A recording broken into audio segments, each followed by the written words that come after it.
সূরা মুলক এই সূরাটির নাম।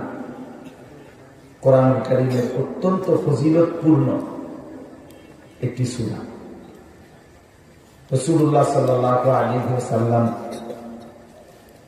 এই সূরাটির ব্যাপারে বিশেষভাবে বলেছেন, হিয়াল মানিআতু হিয়াল মুনজিয়াতু।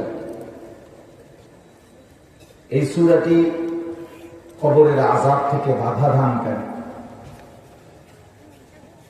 এই সূরাটি কবরের আযাব থেকে রক্ষাকারী। তুনজিহি মিন আযাবিল কবর।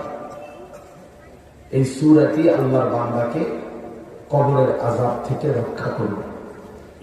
এটা এই সূরার একটা বিশেষ বৈশিষ্ট্য।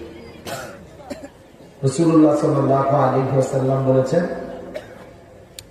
কোরআনুল কারীমের এই 30 আয়াত বিশিষ্ট এই সূরাটার মধ্যে মোট 30টা আয়াত, ছোট সূরা। 30 আয়াত বিশিষ্ট এই সূরাটি নবী সাল্লাল্লাহু আলাইহি ওয়াসাল্লাম বলেন যে এটা যে নিয়মিত তেলাওয়াত করবে তো আল্লাহ তাআলা তাকে কবরের আযাব থেকে রক্ষা করবেন। সুবহানাল্লাহ।